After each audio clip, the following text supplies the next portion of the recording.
Buenos días, esto es Del podio a la miseria, cuando se arruinó Argentina. Esta es una historia económica en 6 capítulos y estamos en el capítulo 4 nuevamente con invitados de lujo. Este capítulo va del periodo de 1955 al año 1976 y se llama Stop and Go, la inestabilidad como modelo. Nos honran con su presencia dos invitados que nos encanta tener con nosotros para charlar. El primero es José María Danino Pastore, lo voy a presentar leyendo su bio, que es muy extensa. Es contador y doctor en Ciencias Económicas de la Universidad Nacional de La Plata, máster en Economía de la Universidad de California, PhD en Economía en la Universidad de Harvard. Es docente, es investigador, es director, decano y consejero de diversas universidades e instituciones y recibió numerosos premios. Escribió muchísimos libros, el último de los cuales es El Manifiesto Desarrollista. Tiene 90 trabajos publicados en 4 idiomas en más de 20 países, secretario de CONADE, 2 veces ministro de Economía de la Nación y una vez de la provincia de Buenos Aires, embajador en Europa, directivo de organismos como el BID, Banco Mundial, FMI, es miembro de la Academia Nacional de Ciencias Económicas, de Diálogo Interamericano, entre otras instituciones. Buenos días, José María, ¿cómo estás? Gracias por estar con nosotros. Buenos días, gracias.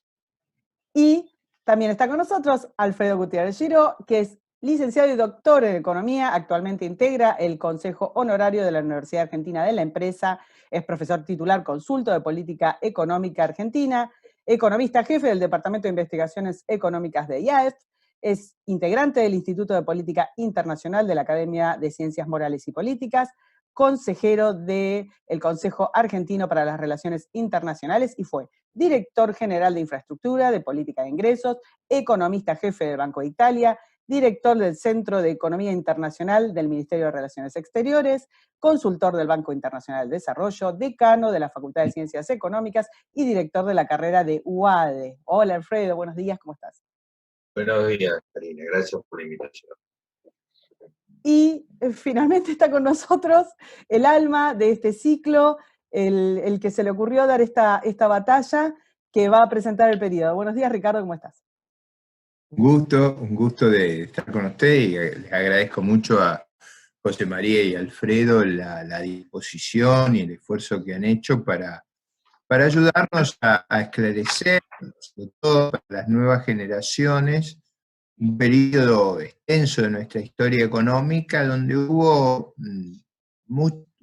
varias características, pero yo diría a un alto grado de inestabilidad política. También es cierto que fue un periodo que con sus más y sus menos produjo un importante crecimiento que culminó probablemente debido a los desequilibrios del gobierno del 73-76 en una gran crisis en el Rodrigazo. Creo que muchas de las transformaciones y de los cambios que ha habido en la Argentina provienen de ese periodo. Más aún, seguramente surgirá a la luz de la discusión y análisis del periodo, probablemente el Rodrigazo generó un intenso proceso de dolarización, es decir, un shock muy grande para la sociedad argentina, y es mi convicción que fue irreversible, en el sentido que la tasa de inflación produjo una dislocación muy grande que luego costó mucho tiempo revertir. De ese periodo de alta inflación, de alta en términos de lo que era el mundo, fue un tiempo de la economía mundial muy exitoso, de mucho crecimiento. Argentina creció, pero menos que el mundo, y tuvo una alta inflación. Esa alta inflación produjo cambios muy fuertes en su sistema financiero, en su realidad productiva. El otro dato que yo creo que es también muy impactante en las finanzas públicas es que fue madurando el sistema previsional. El sistema previsional allá por el 55 era muy pequeño y fue creciendo a un ritmo formidable en estos años, fue madurando el sistema. Y esas fueron dos realidades nuevas del sistema organizativo de Argentina: el impacto de la alta inflación de la dolarización creciente con el Rodrigazo y del peso del sistema previsional que fue creciendo en número de una manera que luego incidiría decisivamente en las finanzas públicas. Bueno, vamos a meternos en el tema. Sé que los capítulos anteriores han tenido un gran éxito de videntes, es decir, de mucha gente que se interesa por estos temas, y estoy seguro que tendrá las mismas características. Muchas gracias, y le damos el micrófono ahora a José María de... Bueno, muchas gracias. Voy a decir dos cosas sobre el estilo de estos 15 minutos de charla. Primero, hay que iniciar con un chiste, como los americanos. Bueno, el chiste inicial es esto. Hoy en día se habla siempre de la pesadencia. El 55, evidentemente, arranca con una herencia de todo el periodo peronista, pero yo tengo cierta alergia a la palabra herencia, porque la provincia de Buenos Aires puso un impuesto de 15% a la herencia. Pero como sabemos los economistas que todo tiene costo y beneficio, la ventaja de esto es que me induce a seguir viviendo para evitar pagar este impuesto. Ese es el chiste inicial.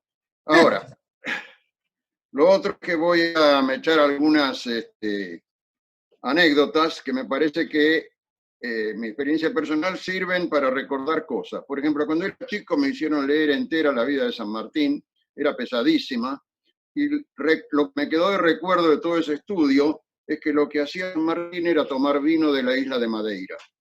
De manera que las anécdotas ayudan a recordar algunas cosas.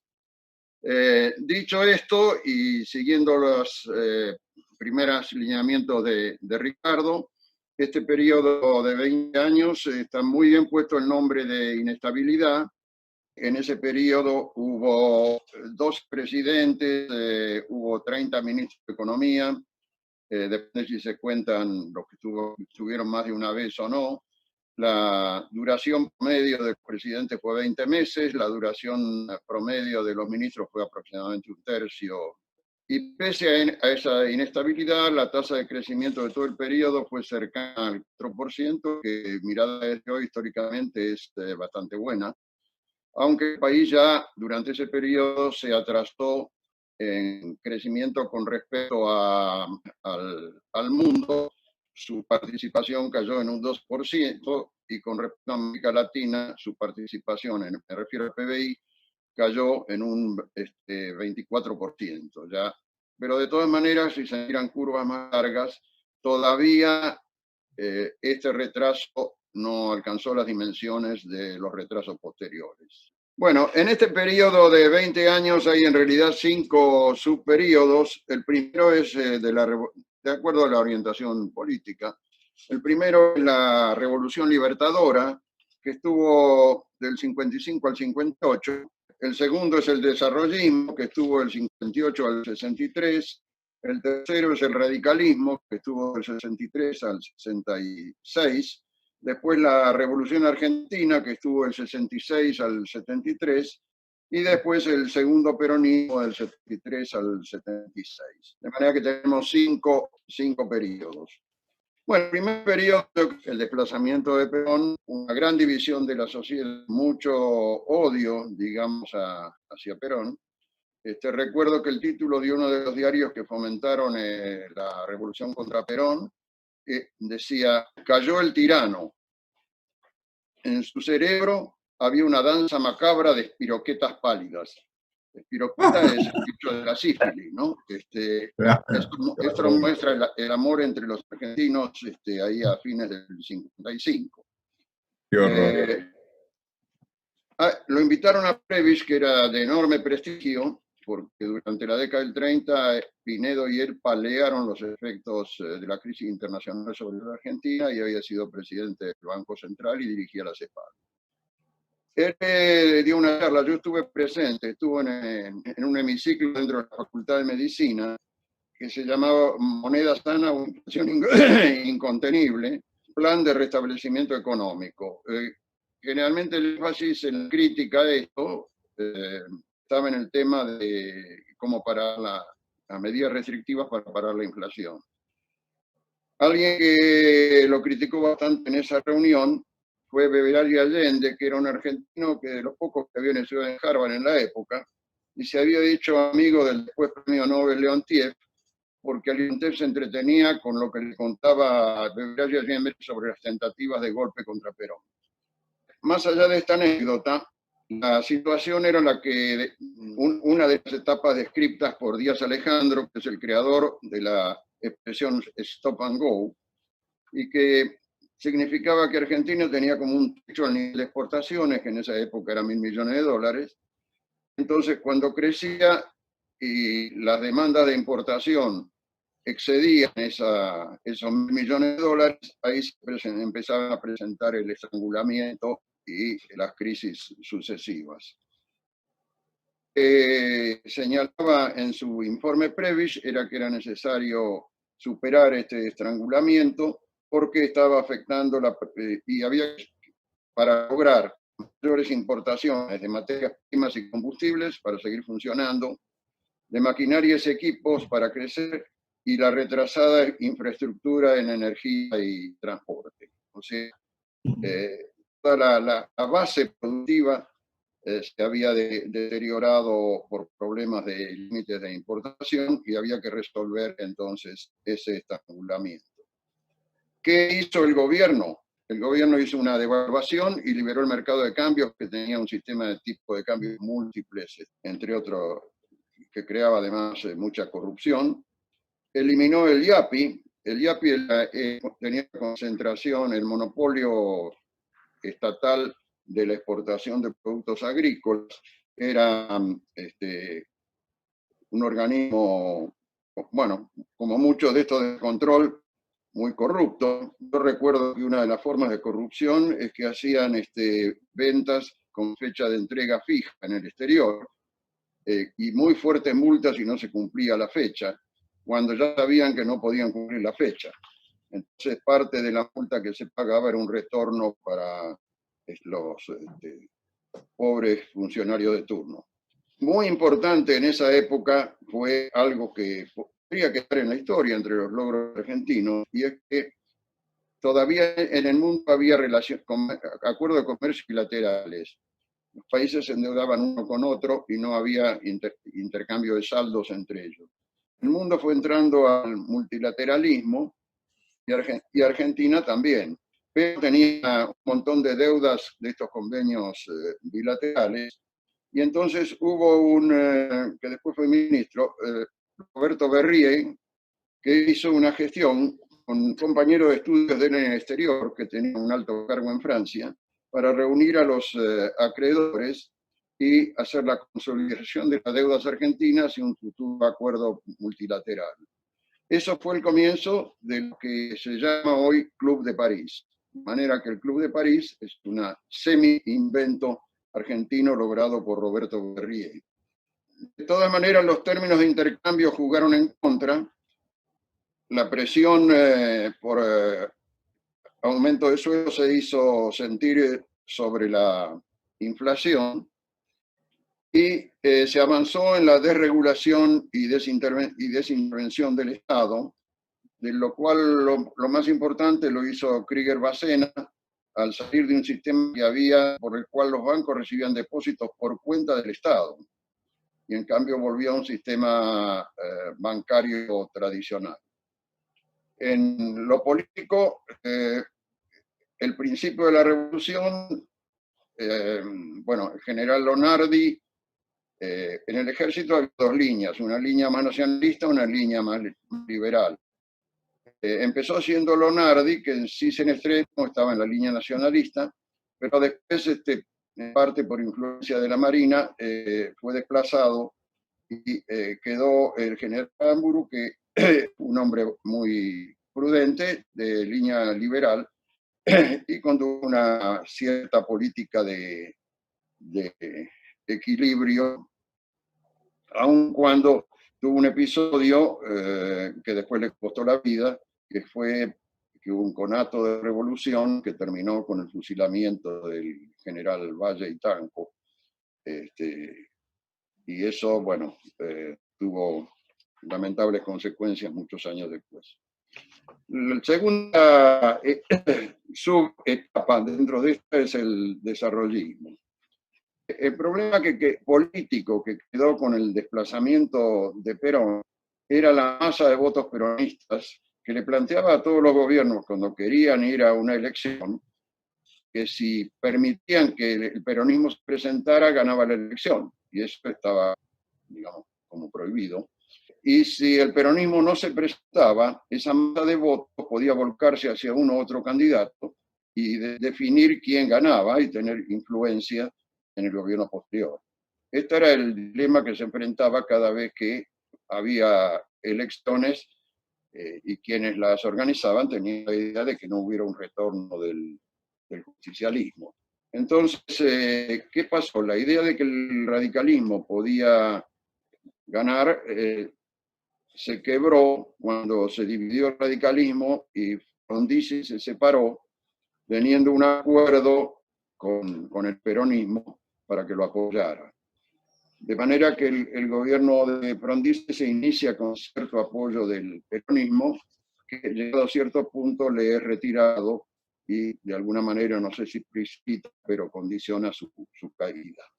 Tuve oportunidad de conocer a Frondizi en una condición especial, es que el 16 de junio del 55 hubo una revolución que terminó en fracaso y los aviones sobrevolaban la Plaza de Mayo y yo vivía en Caballito y Frondizi también, y había pocos edificios altos, entonces coincidimos en ir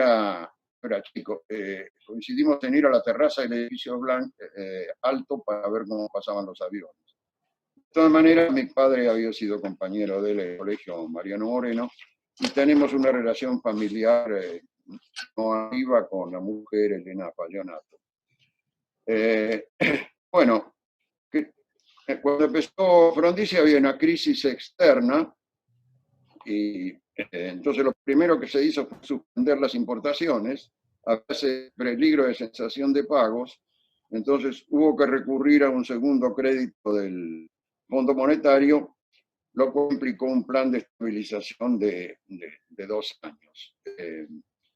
La parte de esta estabilización del gobierno de Frondizi la hizo el ingeniero Alzugaray, y por otro lado, hubo alguna, probablemente por esta relación entre Frondizi y parte del peronismo, se reorganizó la CGT y hubo un gran aumento de sueldos que provocó la inflación que después posteriormente tuvo que terminar de corregir Alzugaray. Frondizi fue un presidente muy valiente. Cuando asumió, vio claro que su responsabilidad ya no era de un partido político, sino del país, y tuvo que hacer unos quiebres muy fuertes con compromisos políticos previos a la asunción a la presidencia, que estaban en un programa del partido que se llamaba Programa de Avellaneda. Frondizi había escrito un libro, Política y Petróleo, donde estaba a favor del monopolio estatal y nacional de la producción, y tuvo que dar marcha atrás en un quiebre muy, muy fuerte, que lo enfrentó con gente amiga. Yo tenía un puesto menor en la presidencia y mi jefe se llamaba Mackler y dependía de Grancelli Chá, mano derecha de Frigerio, que a su vez era el mentor económico de Frondizi. Y una vez lo acompañé a una exposición en una asociación de ingenieros donde explicaba el porqué de este cambio petrolero. Bueno, terminó, enseguida lo increparon diciendo, gente que había sido amigo de él en la política universitaria, diciendo que era un traidor, etc. La subieron de palabras y de golpe se levanta alguien del público y le da una trompada a Macri, que era boxeador, pero no alcanzó a defenderse, y salió saltando por encima de los...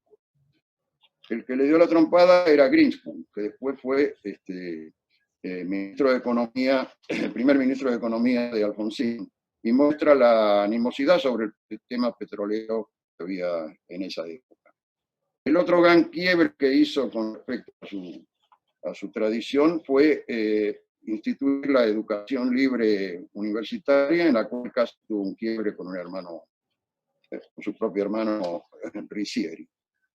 Bueno, el desarrollismo se concentró en superar el estrangulamiento externo.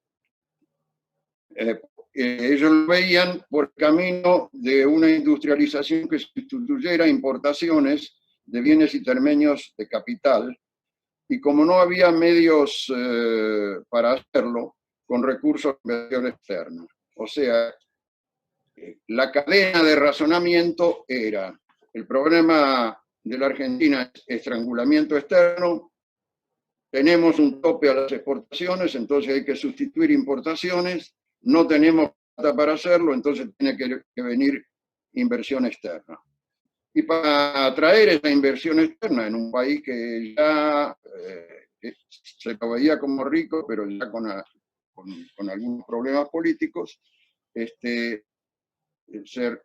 decidió dar buenas ventajas para que hubiera altas rentas en algunos sectores, como los que venían para el petróleo y la automotriz principalmente. Hubo también tentativas en otros sectores básicos, como el carbón, que fracasó, y la siderurgia, que en parte fracasó, y se buscó, sobre todo con la industria automotriz. La industria automotriz junto con la construcción son los que tienen más abonamientos en una matriz de insumo-producto. De manera que se usaron esas dos. La industria automotriz tuvo una consecuencia, no sé si planeada, pero secundaria muy importante, resultante del abonamiento, y es que dio un salto de calidad en todo el resto de la industria electromecánica de la Argentina, porque los jefes de compras de las industrias automotrices establecieron estándares electromecánicos superiores a lo que estaba acostumbrado la industria electromecánica local. Se logró bajar el déficit público subiendo impuestos y reduciendo empleados, y se hicieron algunas privatizaciones como la CAP, que era una empresa pública que se ocupaba de las carnes y que era deficitaria. Después de todo este ajuste hubo una recuperación resultante de la política petrolera, automotriz, etc. Pero duró poco, duró en el 80-81. Después empezó a verse la inestabilidad política de Frondizi, con una derrota que en la provincia de Buenos Aires, que provocó la intervención. Y ya cuando se acercaban las elecciones, hubo una fuga de capitales, y finalmente en el año 62 cayó el acuerdo con el Fondo Monetario que había ayudado a superar al principio el tema del estrangulamiento externo. Desde el punto de vista político, esto me contó el general Osiris Villegas, que era ministro del Interior de Guido después que completó el periodo de Frondizi, que el problema era que no volviera en peronismo, y entonces enfrentaba lo que expliqué antes: el peronismo ganaba si se lo dejaba, o era árbitro si se lo prohibía. Y la política fue indefinición. Hasta el último día de la elección no quedó claro si se permitía o no que alguno de los partidos peronistas se presentaran. Entonces eso quedó fraccionado. Resultó Ilia presidente con un porcentaje de votos que creo que no llegaba al 25%. Con Ilia tengo una anécdota personal. Era joven, Klein, padre, que había sido miembro del grupo de Pinedo y Previs, que hicieron la muy buena gestión de la década del 30, me conocía y hizo que Ilia me recibiera. Entonces yo vi que pasaban con un librito antes de recibir cada persona a Ilia. Y hablé con Ilia y me encontró muy joven, me dijo que me habló de ferrocarriles. Yo de ferrocarriles no sabía mucho. Y bueno, después no pasó nada. Me enteré, el librito que le llevaban a Ilia antes de recibir a cada persona se llamaba ¿Quién es quién? El que figuraba en el ¿Quién es quién? Era mi padre, no era yo. Entonces me estuvo hablando como a un ingeniero de conocimiento ferroviario, sino a un joven economista. Bueno, lo que hizo el radicalismo fue como heredó una situación de baja actividad, aumentó el gasto para reactivar, tuvo buena suerte con los precios agrícolas y con las condiciones climáticas, pero de todas maneras no pudo evitar que con el tiempo aumentara la deuda externa y volver a control de importaciones. La producción agrícola, hay que mencionar, también fue apoyada por una muy buena gestión de un ministro de Agricultura que se llamaba Kugler y que había sido el fundador e impulsor del INTA. Aumentó un poco la intervención estatal, el radicalismo no siempre fue totalmente orientado hacia la actividad privada, y una muestra fue la anulación de los contratos petroleros que tuvo altos costos posteriores. En los últimos, fue ganando influencia, sin ser ministro de Economía, en los últimos tiempos del radicalismo, el ingeniero Carranza, que fue, si no el primero, manejó el Consejo Nacional de Desarrollo de Oro, que reunió un muy buen grupo de gente trabajando ahí, y fue una primera tarea de ordenamiento, sobre todo en el área de las inversiones públicas. Ahí se hicieron prioridades de inversión pública que tuvieron importancia. Mirado a la luz, por lo menos en mi opinión, y aunque participé después en cargos en la Revolución Argentina, esta revolución contra Ilia no tenía mucho justificativo. Ilia era un hombre prudente, obviamente no era una luz en la acción, pero esa prudente tenía su valor. Yo recuerdo que una vez fue un grupo empresario para apurarlo a que tomara una decisión. Él los escuchó con atención y después le dijo: ven este cajón, bueno, acá tengo un montón de expedientes, a mí me los traen. Después de un mes casi todos fueron ya resueltos sin que yo hiciera nada. Eso indicaba su forma de carácter y también su sabiduría en cierto modo. Bueno, la revolución argentina, que tuvo de presidente al general Onganía, se propuso estabilizar la economía sin restringir la demanda. O sea, generalmente los ajustes venían con una caída de la demanda, sufrimiento de la población, y eso les quitaba, digamos, la posibilidad de mantener una política económica posterior. Y bueno, ya había empezado, después del Stop and Go, otra forma de sucesión de crisis políticas periódicas. Y entonces lo que pensaba Onganía era llegar a estabilizar a través de un pacto social y después, por lo menos al principio, después sentar las bases para, en base a ese pacto social, hacer una salida política sin los problemas que expliqué antes con de proscripción del peronismo, etc. El principal ministro de ese periodo fue el doctor Kirchner Bárcena. Empezó con un control de precios y salarios y después hizo una nueva invención. En realidad tiene elementos comunes con otras políticas, pero lo que se llamó devaluación compensada, que significaba un tipo de cambio muy alto con retenciones, que es uno de los mecanismos por los cuales se transfieren fondos del sector más productivo de la Argentina, que es el agropecuario, al resto de la sociedad.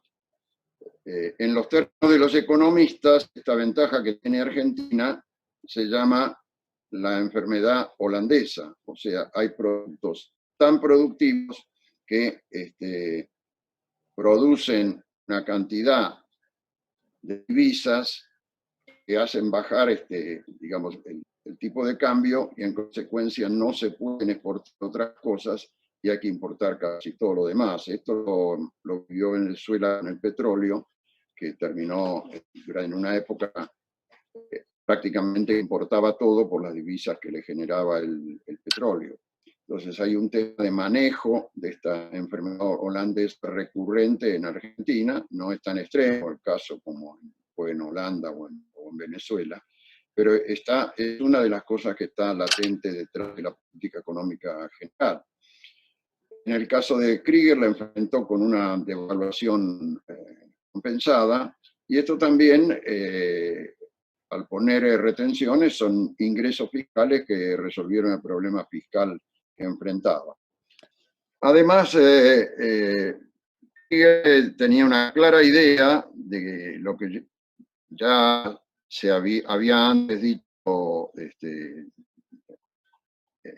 las ideas de Previs, de que un mecanismo para salir del estrangulamiento y lograr inversiones para crecer era recurrir al financiamiento externo que había ido apareciendo en el mundo de manera creciente desde la Segunda Guerra Mundial.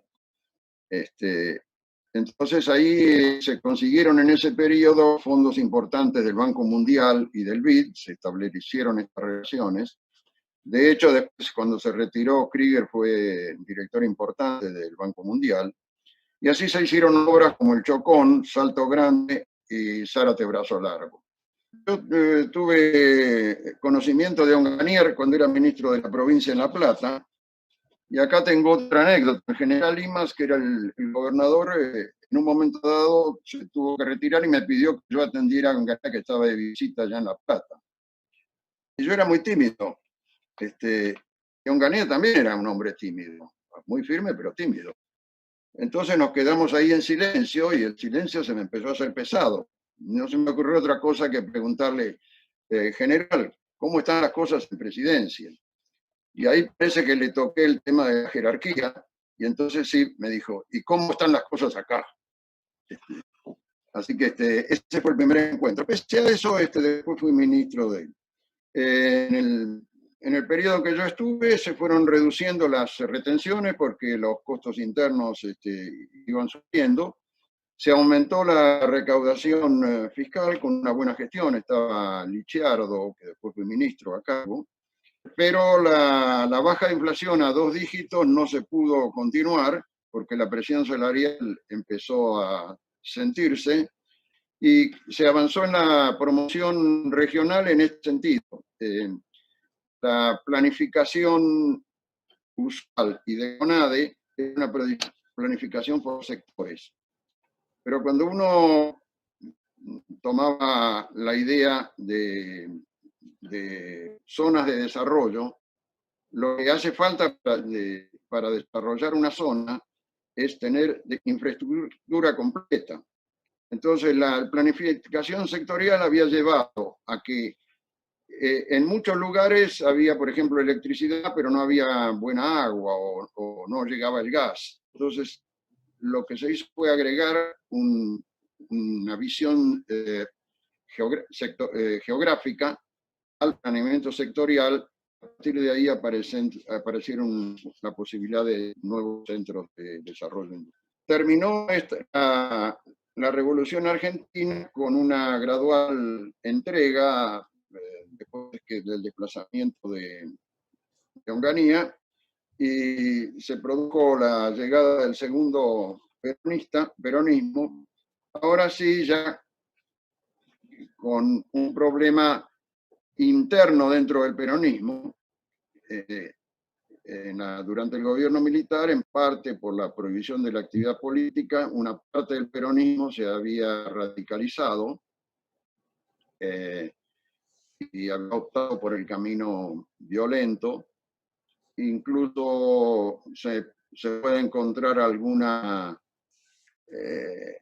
patrón en los casos de asesinatos que se perpetraron y que eran en general dirigidos a personas que podían ser puentes entre una posición extrema y una posición más moderada. Así cayeron Morroy, cayó Rucci, cayó Bandor, o sea, cayó Aramburu, que dentro era un hombre también moderado, y tenía la carga del fusilamiento de Valle y de Tanco. Y se produjo también una puja distributiva. Esto mientras estuvo Perón, que no fue mucho más de un año, él logró cierto acuerdo de precios. Él quería también un acuerdo político que Balbín no le otorgó.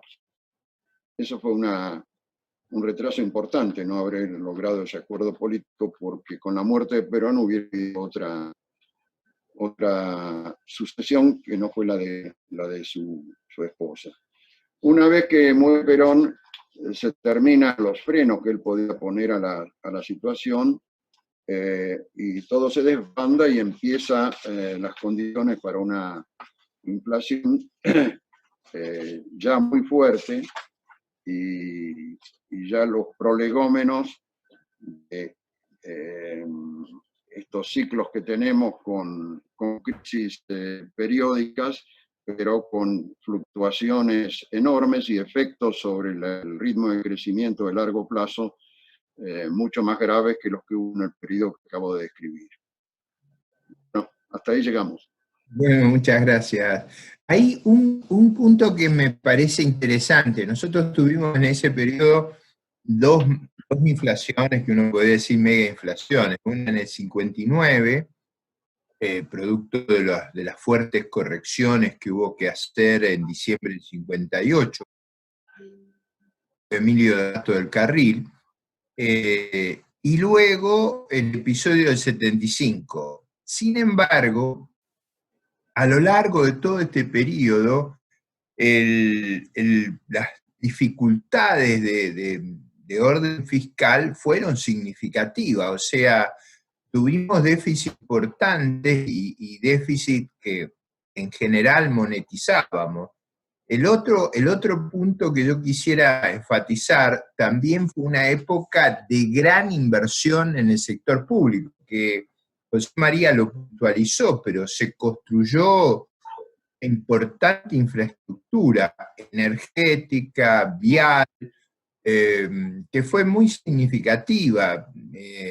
Creo yo que ese esfuerzo de recuperación energética y vial casi fue decisivo para poder sostener ese ritmo de crecimiento, que visto desde hoy era un ritmo de crecimiento significativo, importante. Yo me acuerdo que uno de los temas de discusión en la década del 60 era que crecíamos cerca del 5%, y había gente que decía, ¿por qué no crecemos al 8%? Bueno, la pregunta que siempre estaba era de dónde sacábamos el ahorro para financiar los niveles de inversión que requeríamos, y probablemente ese ahorro no estaba disponible por dos razones: por la debilidad del mercado de capitales y del sistema financiero, con todas estas distorsiones que causaba la inflación, pero también por el desahorro que generaba el déficit público, que consumía una gran parte del potencial de ahorro interno. El otro punto que me gustaría enfatizar, que las presidencias tanto de Frondizi como de Ilía tuvieron un impacto transformador, yo diría muy fuerte, en la apertura de nuevas industrias y mejora de los estándares de producción y tecnológicos que hizo énfasis José María, y también probablemente producto de la mejora en infraestructura, un salto en la productividad del sector agropecuario, que comenzó a ser un factor decisivo en ese crecimiento de exportaciones que liberó la restricción. O sea, es cierto que hubo buen clima y hubo buenos precios, o sea, hubo varias circunstancias, pero hubo también un comienzo de modernización de nuestro sector agrícola que se había estancado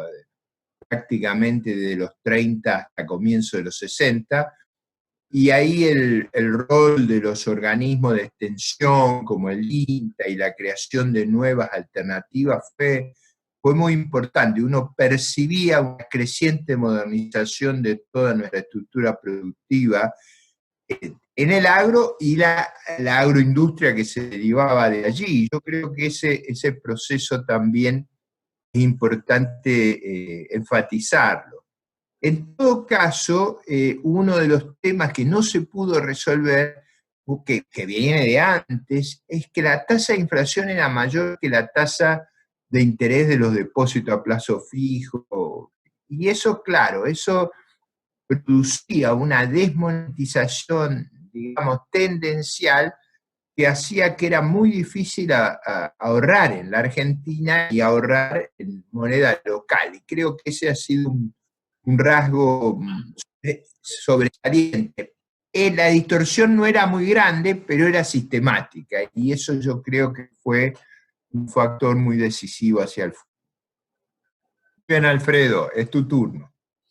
Bueno, gracias, Ricardo. Empezamos entonces. Básicamente el primer balance, que son los números, coincidimos obviamente, porque son datos objetivos, con José María en lo que es la volatilidad de las condiciones. La característica es la misma que hacía José María respecto a la volatilidad medida a través de la rotación de los presidentes, el número de presidentes, 11 presidentes en periodo de como lo cuente. Hay algunos, yo no conté, por ejemplo, el periodo que el presidente de la Cámara de Diputados, Lastiri, estuvo a cargo de la presidencia en el año 73, y 31 ministros de Economía, y ahí no conté algunos funcionarios que en determinado momento estuvieron a cargo del despacho del Ministerio de Economía, otros ministros, en la transición de un ministro a otro, ¿no es cierto?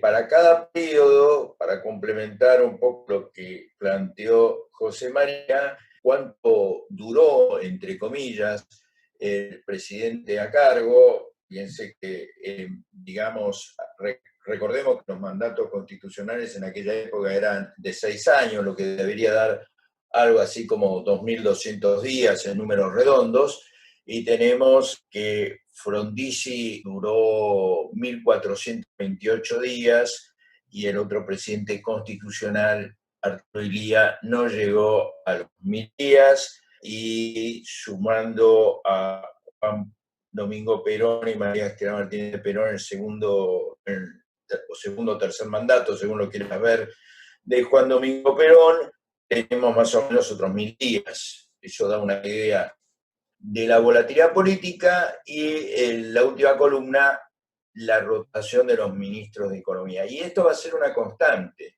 Cuando, Ricardo, sigas hacia adelante con otros periodos, vas a ver que, salvo algunos periodos excepcionales, como fue el proceso de organización nacional durante la presidencia del general Jorge Videla, la rotación de los ministros de Economía está siempre presente, ¿ok? Ese es un dato general. Esto se vincula, yo presenté acá una idea de cuáles son los datos de la economía, para tener en un solo chart de 5 cuadros simplemente unos números que lanzan algunas ideas. En primer lugar, la tasa de crecimiento promedio del periodo es del 3,6 anual, un número que, si bien como dijo José María, está debajo de lo que crecieron otros países de la región, visto desde el punto de vista de la historia argentina posterior, fue un número importante. Cubre todo este periodo 4 años de recesos, que ahí están marcados, 59, 62, 63 y el 75, una de ellas más profunda, del orden del 5%, 6,5%, que es la del año 59, como comentaba recién también Ricardo. Pero hay 10 años en que Argentina creció a más del 4%. De hecho, en la mitad de este periodo el crecimiento de Argentina haya sido mayor al 4%, ¿no? Y ahí están indicados los periodos. En algunos casos, periodos de 3 años, en otros casos, periodos por ahí más cortos. Después pensé poner un poco los factores de crecimiento, Por eso acá hablamos de stock de capital, de inversión y de población en los bullets siguientes. El crecimiento del stock de capital, el crecimiento anual fue del orden del 3,8%. Esto está combinando distintas series que hay de medición del stock de capital, algunas hechas por Máximo Gober y por mí mismo para esta época, y comparan como crecimientos muy altos respecto de lo que fue las etapas posteriores, ¿no es cierto? Esta fue un periodo de fuerte crecimiento del stock de capital, con una tasa de inversión que medio anduvo en el 20%, con algún pico en la época de Frondizi de cerca del 22%. Y decía Ricardo recién dos cosas: el componente de la inversión pública. Recordemos que el componente de la inversión pública, para el promedio, incluimos lo que hoy pensamos como inversión pública, o si ustedes quieren, desde el punto de vista del presupuestario de gasto de capital, tanto de nación como de provincias, pero en aquella época incluía también la inversión que hacían las empresas públicas, ¿no es cierto? Y yo diría que de esos 20 puntos, alrededor de 7 puntos fácilmente correspondían a la inversión pública, si uno mira el periodo en su conjunto. Y respecto de cómo hacíamos o cómo era compatible esta tasa de inversión con una tasa de crecimiento relativamente alta, y la clave es que cuando tratamos de hacer las proyecciones de crecimiento de la economía, esas proyecciones del 5,5% que fue característica en el Plan Nacional de Desarrollo a fines de los 60, el cual la época de José María estaba al frente del CONADE, y después era más o menos la idea de llevar a la Argentina a una tasa de crecimiento del orden del 5,5 durante 4 o 5 años. Ya me voy a referir al rol del CONADE en este periodo. La clave era la productividad del capital. Éramos muy, entre comillas, exigentes en la productividad del capital. Subíamos la productividad del capital en nuestras proyecciones, por lo tanto, digamos, la relación incremental capital-producto de alguna manera bajaba, y esa era la clave para permitir lograr altas tasas de crecimiento con tasas de inversión que hoy dirían que para la historia argentina son altas, en clave internacional comparada son relativamente modestas, cuando hoy vemos países de la región, pandemia mediante, tasas de inversión del 25-26% del producto. Segundo punto es el factor productivo mano de obra.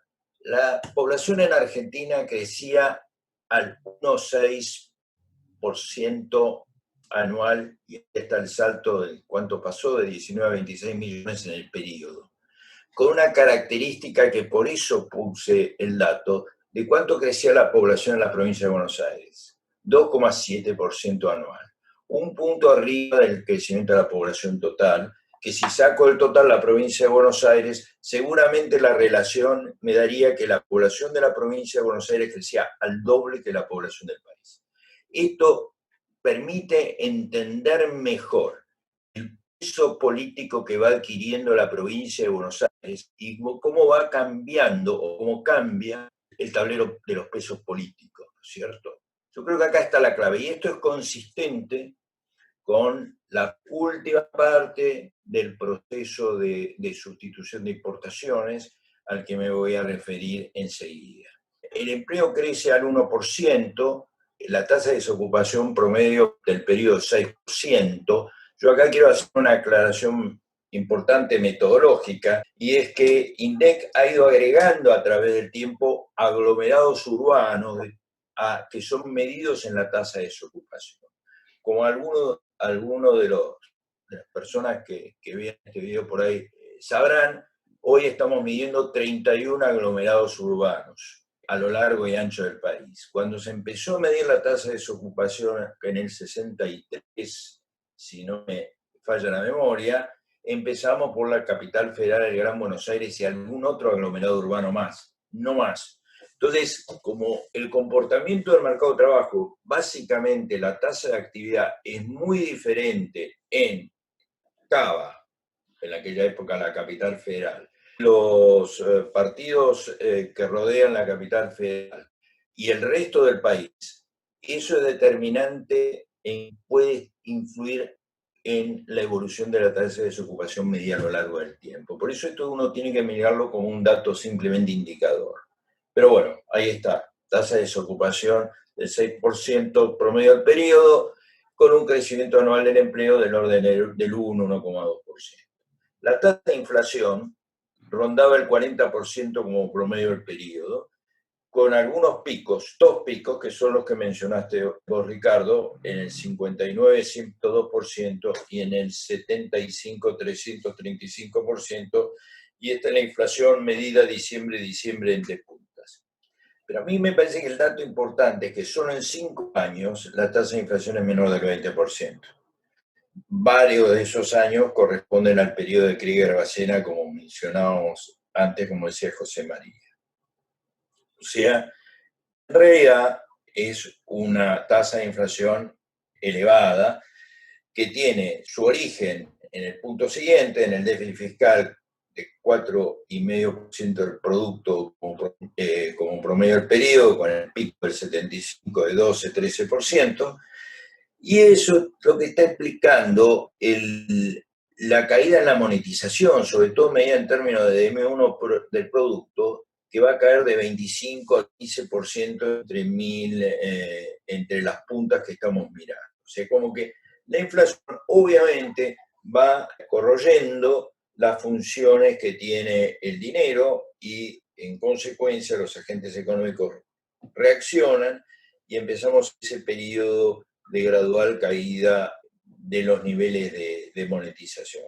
El 15% de 1975 corresponde a promedio anual. O sea, si yo tomo los resultados en la última parte del 75, una vez que los agentes económicos empezaron a absorber el impacto del Rodrigazo, de ese salto de inflación del 300 y pico %, seguramente el nivel de M1 PBI es mucho más bajo.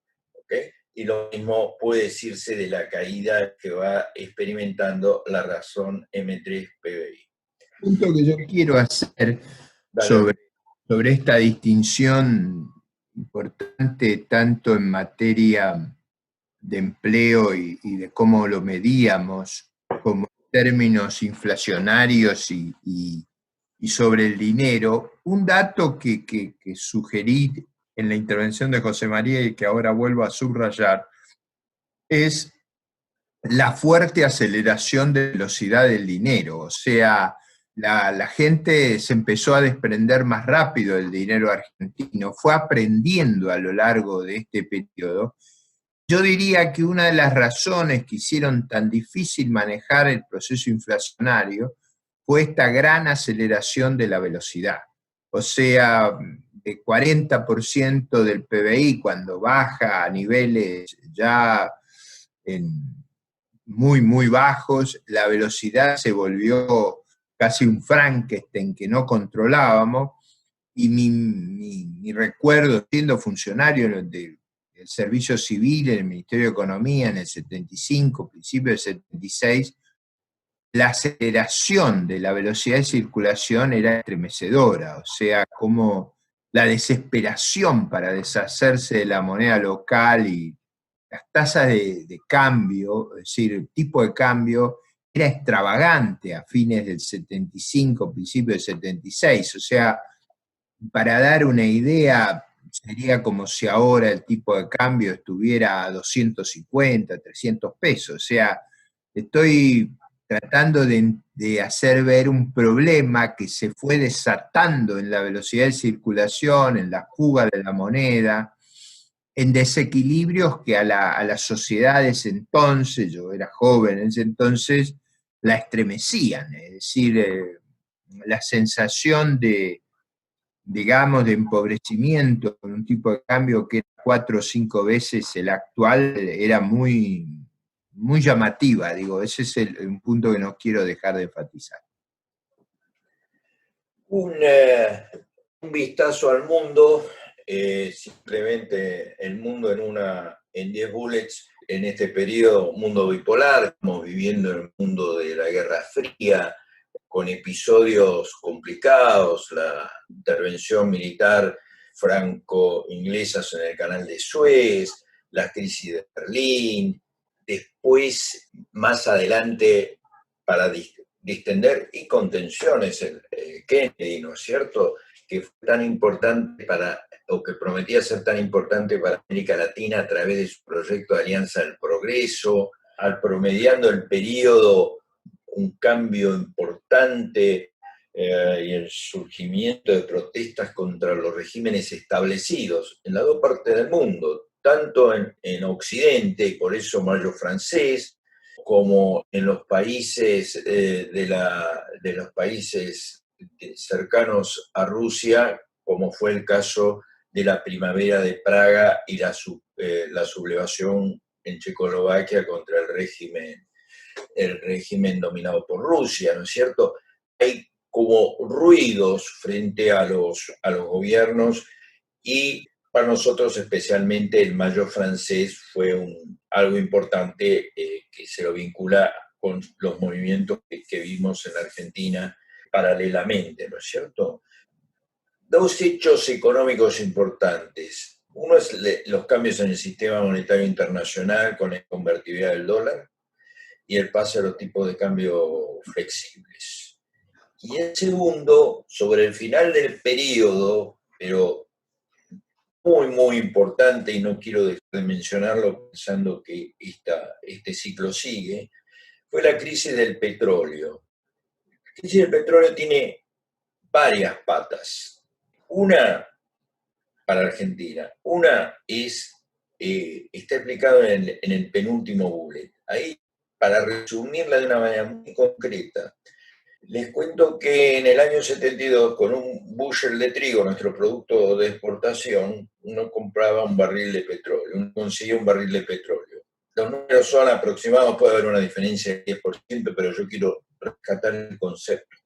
Después del proceso de cartelización, la relación pasó a ser de 2 a 1. Necesitabas 2 bushels de trigo para conseguir un barril de petróleo, o para poder pagar un barril de petróleo.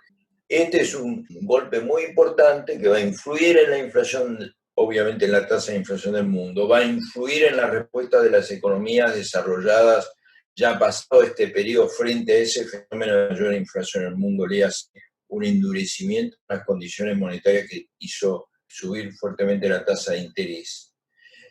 El surgimiento de los petrodólares, obligando entonces al tema del reciclaje de los superávits de cuenta corriente de los países productores de petróleo que fueron a financiar los déficits de los países importadores a través del sistema del financiero, y el debate entonces de la apertura de la cuenta de capital. Los movimientos de capital que habían estado más o menos dormidos, entre comillas, empezaron a cobrar importancia simplemente porque se armó una gran burbuja, o si ustedes quieren en términos menos académicos, una gran pelota de fondos internacionales que empezaron a dar vueltas en el mundo y buscaban canales. Entonces, en la profesión se va a debatir el tema de la apertura de la cuenta de capital más temprano que tarde, sobre el final de este periodo, ¿no es cierto? Y finalmente, con relación a nuestros países vecinos, por un lado teníamos en Brasil la caída de Goulart, hay una tendencia a gobiernos militares. El caso de Onganía de la Revolución Argentina no fue una excepción en el sentido Argentina, se produjo en otros países del mundo.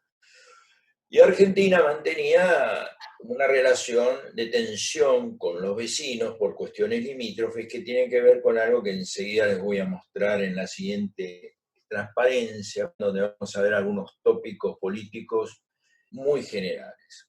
Una digresión acá que no quiero dejar de hacer.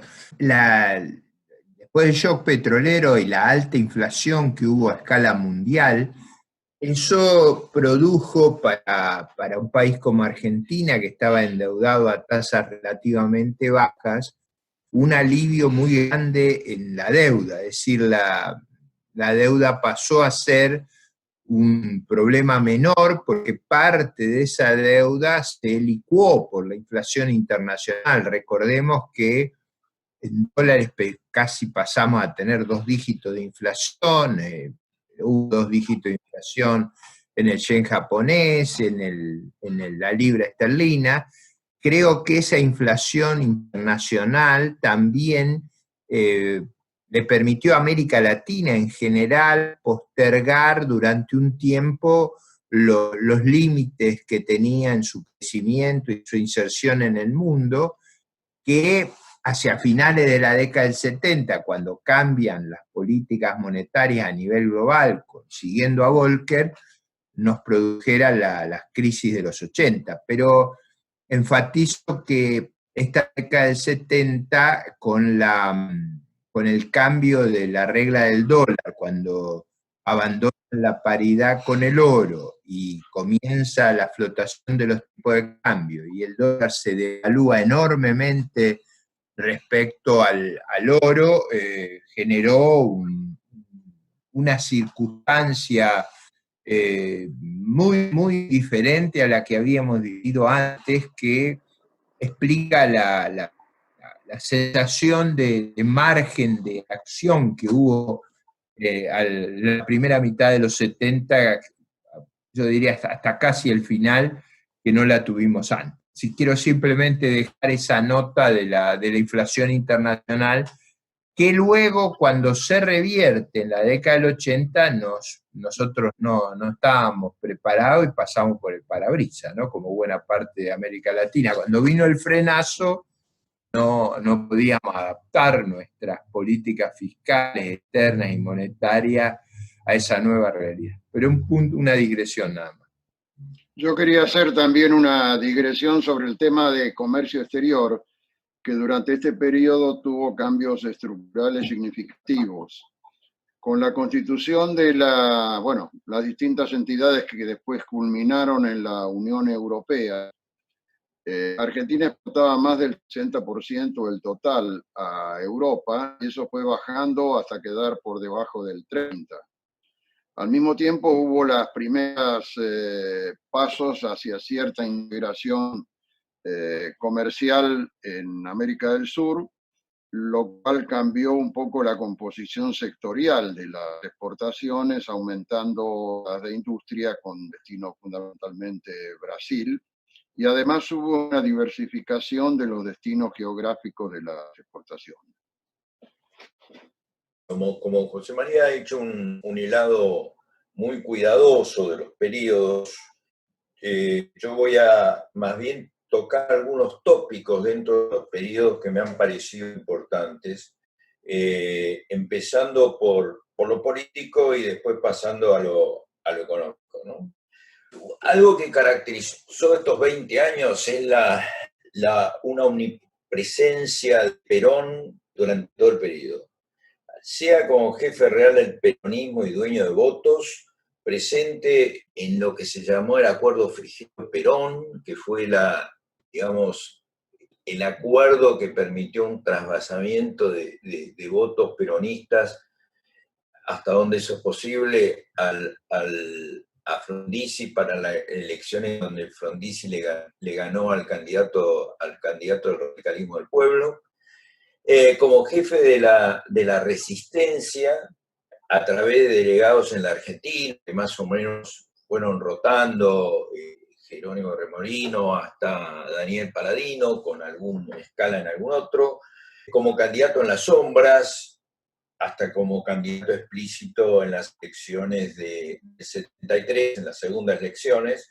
Recordemos que primero el peronismo gana las elecciones con la fórmula Cámpora Solano Lima, y tras la renuncia de Cámpora y Solano Lima a los 60 días, está ahí en la primera tabla, el periodo que estuvo, la fórmula Perón-Perón gana las elecciones hasta la muerte de Perón. O sea, es como que hay una curva, más que una curva, un círculo que arranca en la salida de Perón en el 55 y termina de nuevo con Perón en el año 73 en la presidencia, y durante todo ese círculo la presencia de Perón está ahí. Hasta con el avión negro, que eran el chiste que se hacía de algún humorista que decía, ahí viene un avión negro, en el que lo trae a Perón, y todos los argentinos en los dibujitos, en las caricaturas, aparecían mirando el cielo, buscando el avión negro en el cielo, ¿no? Otra característica de este periodo son las alas. Las alas entre posiciones y valores más nacionalistas y más liberales. Y eso estaba cruzando toda la sociedad argentina. En lo que se dio por llamar, después algún politicólogo habló del partido militar, estaba presente. Lo mencionó José María. Había un ala más nacionalista, con ciertos grupos del ejército y otro grupo de lo que después sería la Fuerza Aérea, y una ala más liberal encarnada por la Marina y algunos desprendimientos también del ejército. Eso estaba presente en los partidos políticos, claramente. Estaba presente en la sociedad civil y estaba presente claramente en los gobiernos, ¿no es cierto? Y entonces la sociedad pendulaba, la economía pendulaba, la política pendulaba entre los valores del nacionalismo y los valores del liberalismo. ¿Cómo se veía esto y por qué lo mencioné y por qué influía en la política económica? Porque influye mucho. Influye, por ejemplo, en el rol del Estado como productor de bienes y servicios. ¿Okay? Los grupos nacionalistas eran obviamente más proclives a un rol activo del Estado como productor de bienes y servicios. El rol del mercado, obviamente, como contrapartida de eso. El rol del sector privado y del sector público. El proteccionismo, el aislacionismo, la desconfianza hacia el capital extranjero, la desconfianza hacia empresas extranjeras y bancos extranjeros, la idea de que hay sectores de la producción o de la comercialización que son, abro comillas, estratégicos, cierro comillas, y deben quedar reservados al Estado, y sobre todo la dimensión de ese espacio, porque uno puede decir, bueno, finalmente la producción de armas, para elegir un ejemplo, de material de guerra, es estratégico y lo que damos las Fuerzas Armadas. Pero por ahí uno dice, y la producción de soda Solvay, es estratégico, y ahí es donde este tema del péndulo y de estas dos posiciones aparecen, como quien dice, enfrentadas, ¿no es cierto? Por eso algunas instituciones del peronismo van a mantenerse de manera suavizada, van a tardar en irse. Fíjense que la imagen del rol del crédito, dijo bien José María, que en el periodo de Krieger-Bastena, o sea, a partir de 1967, hubo una mayor liberalización en el sistema financiero. Hasta el 55 veníamos con un sistema financiero centralizado. Entre el 55 y el 67 hubo avances en la liberalización del sistema financiero, algunos, pero no hubo una liberalización profunda como es la que se va a producir en el 67 y se va a producir más fuertemente, para bien o para mal, en el año 77. Es más, por supuesto, el gobierno peronista, el tercer gobierno peronista, a partir de 1973, va a volver a centralizar el sistema financiero, va a volver a hacer una política de direccionamiento del crédito, etc. ¿Cierto? Hay como esta situación pendular hace muy compleja la gestión de la política económica. Con ese contexto, las tensiones en los gobiernos son permanentes. Por eso hay una dificultad en articular una oposición al peronismo y construir coaliciones. Ni siquiera en la Revolución Libertadora, que fue por excelencia una coalición, y un gobierno de coalición, porque había representantes de muchos partidos políticos, pudo realmente amalgamarse eso como una coalición. Esa omnipresencia del peronismo dio lugar a la búsqueda de atajos, por llamarlo de alguna manera, y ahí aparecieron el neoperonismo, que fue una manera de un peronismo sin Perón, tratando de aprovechar la ausencia física de Perón en Argentina, de canalizar de alguna manera el movimiento peronista, en líneas generales terminó fracasando, el surgimiento de los partidos provinciales o vecinales, las alianzas a veces entre las Fuerzas Armadas con los sindicatos, el pacto con las corporaciones, o sea, como un mecanismo de pasear unos partidos políticos que no estaban a la altura de las circunstancias, las fracturas, ¿okay?, dentro de los partidos políticos. Fíjense que el radicalismo tiene 3 o 4 fracturas en este proceso. Primero, se parte entre la UCRI, que lo va a seguir a Frondizi, el radicalismo del pueblo, que lo va a seguir a Balbín. Después se va a partir la propia UCRI, va a ir por un lado Oscar El Bisonte Allende con el PI, y por otro lado va a quedar el MID. Incluso permanentemente hay tensiones y fracturas, y dentro del socialismo ocurre más o menos lo mismo, ¿no es cierto? Es difícil una unidad en los partidos políticos, y eso complica y refuerza, yo diría, el primer punto, la omnipresencia de Perón, ¿no es cierto?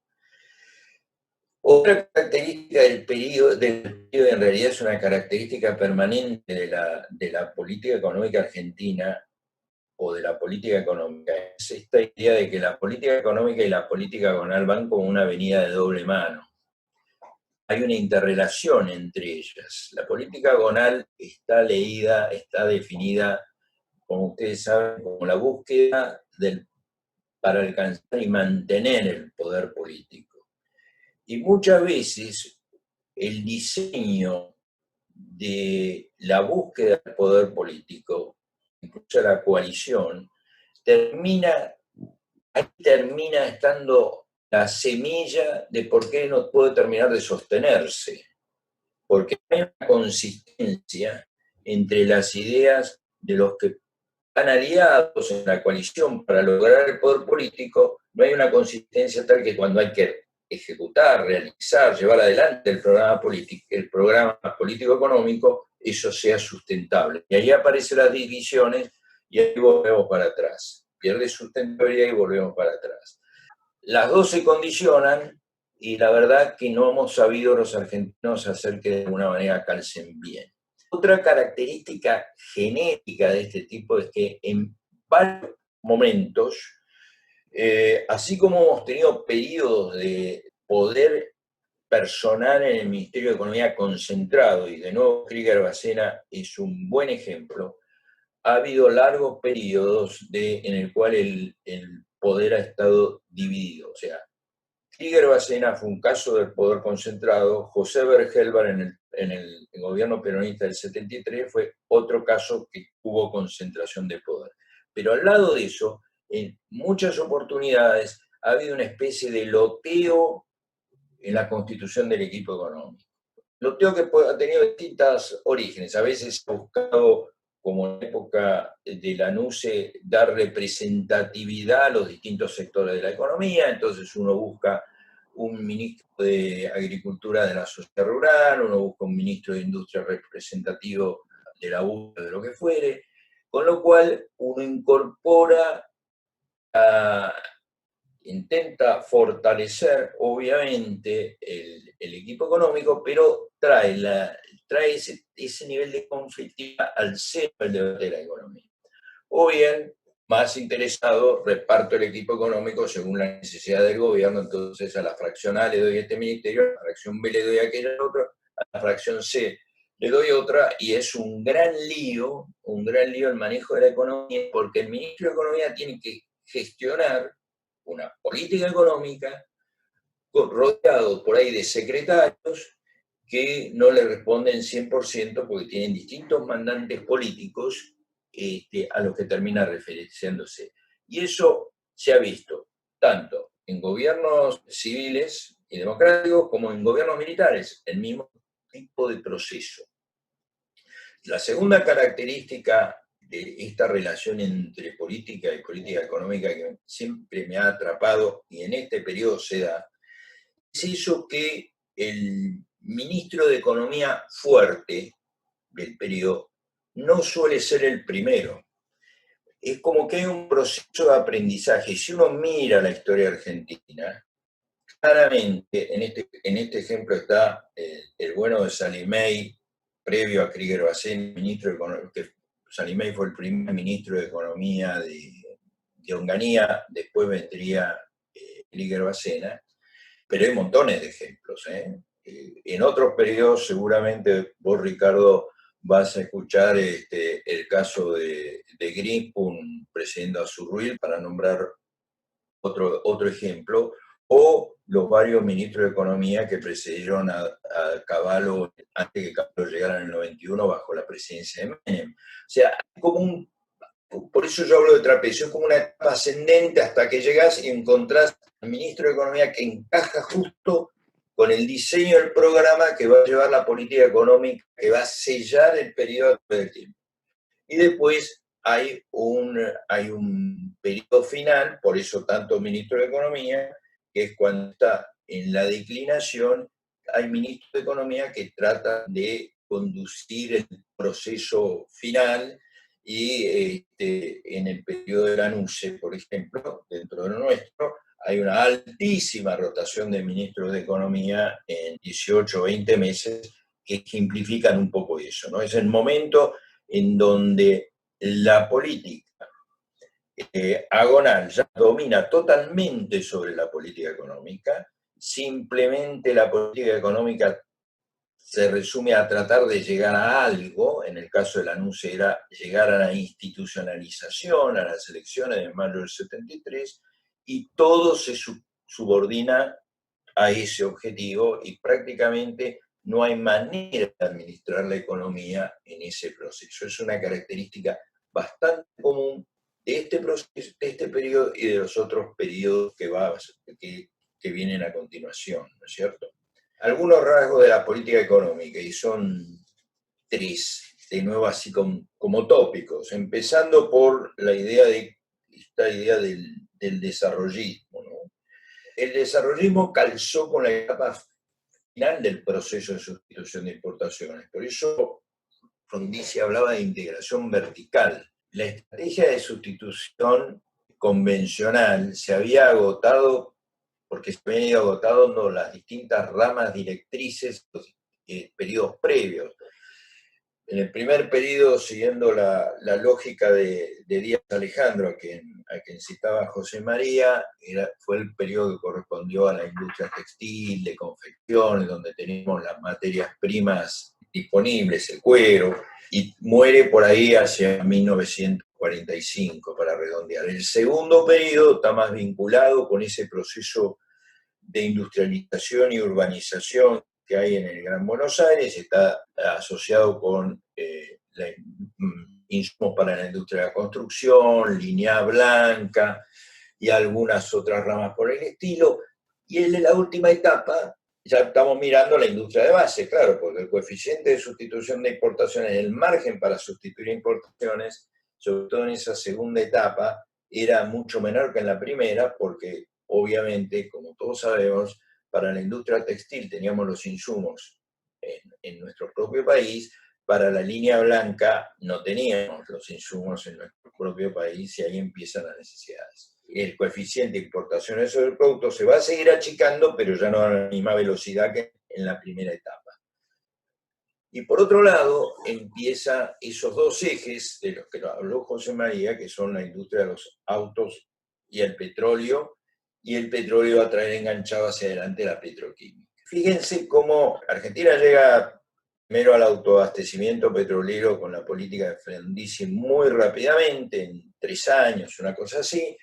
Va a haber una marcha atrás con la política de Ilia y la revocación de los contratos petroleros, y después una normalización en la época de Krieger-Bacén y de Onganía. Lo que el petróleo genera, por un lado, la posibilidad de eslabonar hacia adelante con la industria petroquímica.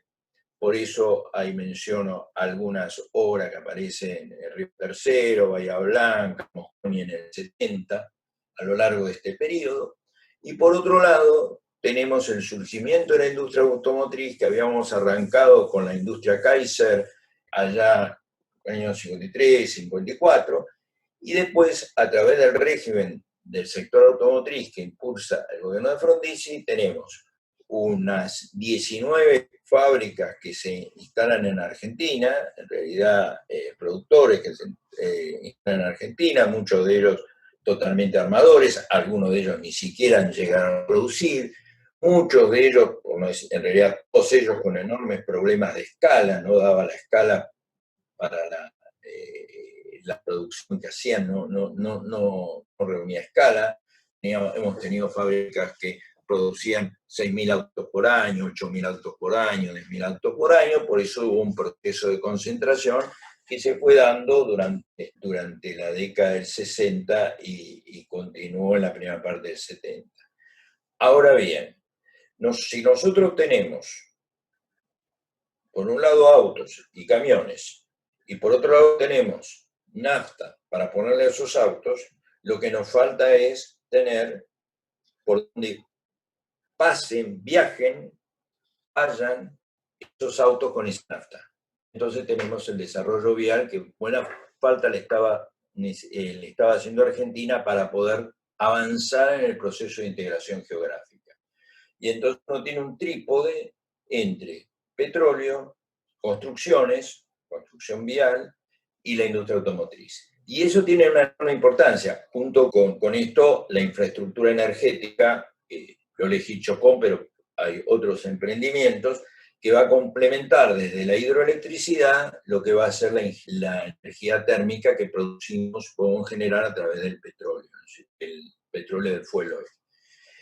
¿Qué es lo que esto implica? Esto tiene una enorme importancia en la política y en la política sindical.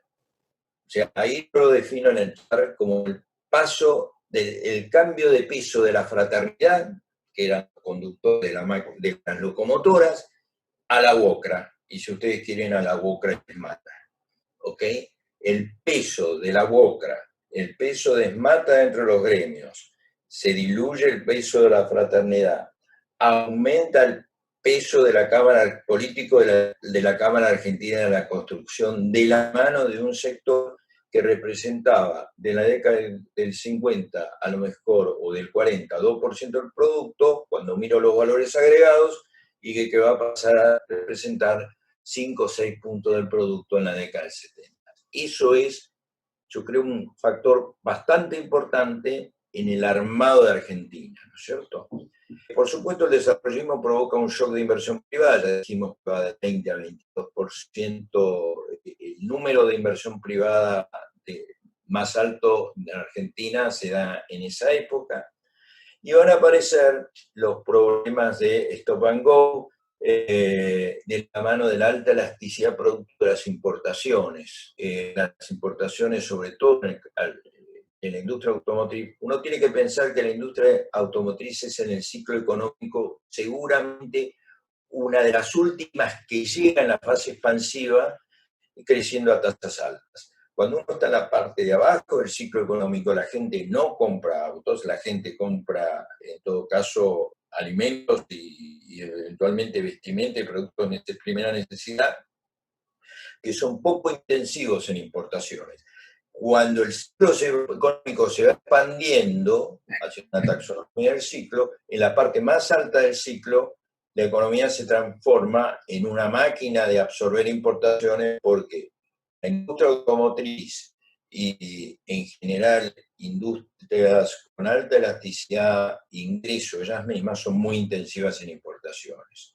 Entonces eso termina de complicar la restricción externa de Argentina.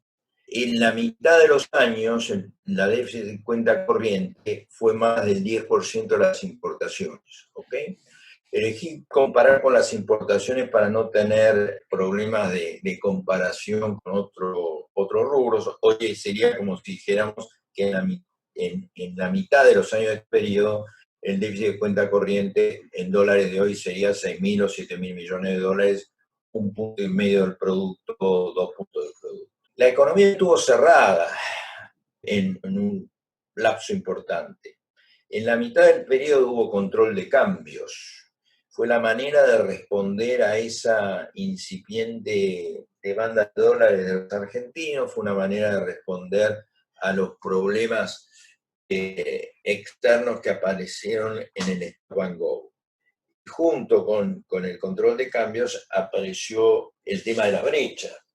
Por acá tengo un trabajito que a ustedes les debe traer algunas nostalgias, lo muestro a la pantalla, que hizo Fiel sobre el control de cambios en la Argentina, un trabajo en 1985, que cubre todo este periodo y que muestra cómo en la mitad de los años hubo control de cambio o más, con brechas que llegaron al 100% en algún momento. ¿Sí? Ese punto, déjame hacer un énfasis que no es menor, ese punto condicionaba muchas cosas, entre otros el ingreso de capitales, generaba una enorme tensión en los mercados monetarios y financieros, el problema del financiamiento externo, pero yo también explicaría por qué cuando era joven se veraneaba en Mar del Plata, en Miramar, en Córdoba, no se iba al exterior, porque el tipo de cambio paralelo era altísimo. O sea, digo, lo cuento como anécdota, en el año 71 mi madre era, digamos, jefa de pasaje de Varig y le hicieron una, digamos, la compañía le facilitó un pasaje para ir a Europa y me llevó a mí, y en la Facultad de Ciencias Económicas de la Universidad de La Plata, en el año 71 era el único alumno que había ido a Europa, o sea, nadie podía salir porque el tipo de cambio era extraordinariamente elevado, fue cuando se había separado el financiero y el comercial, y había pasado de 4 a 10 el financiero, era imposible ir al exterior.